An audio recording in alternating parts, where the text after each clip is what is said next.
A divisive issue in our country and happening tonight in central New York, a discussion on gun violence and what can be done about it. It'll be at Syracuse University. Stacy Lynn Honda is live there this morning where they're preparing for the event at Hendricks Chapel. Stacy Lynn?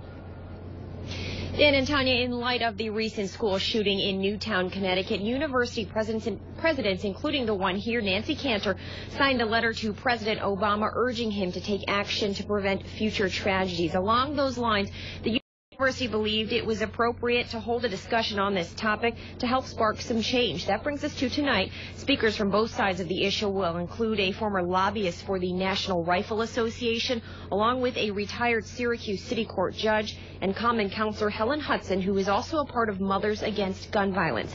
The keynote speaker will be an SU grad, Stephen Barton, who was a victim of the Aurora, Colorado movie theater shooting last summer. Gun violence in the city of Syracuse is a big issue, and it's something that we should be concerned about. And it's a topic that is worth us thinking seriously about and considering different possible things that we can do.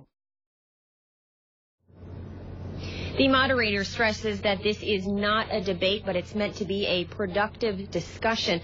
The discussion gets underway at 6:30 tonight here at Hendricks Chapel. It goes until 8 o'clock, and the public is welcome to attend. Reporting live from Syracuse University, Stacy Lynn Honda, News Channel 9. Dan and Tanya.